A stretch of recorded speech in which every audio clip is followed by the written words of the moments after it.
In this video, I will show you how to draw Lord Buddha using simple freehand techniques. We will focus on getting the meditative expression, just right using very easy steps that anyone can follow. Download the reference image and outline guide from description. For today's drawing, I am using Brustro's 0.7 mm mechanical pencil. This is very good for freehand work because the tip stays sharp and you get very clean lines. For the paper, I am using Ardio's a 5-size cartridge paper. It is 230 GSM, which is quite thick and very smooth to work on.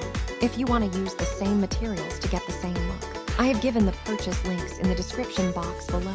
You can check them out there. Now enjoy the drawing process.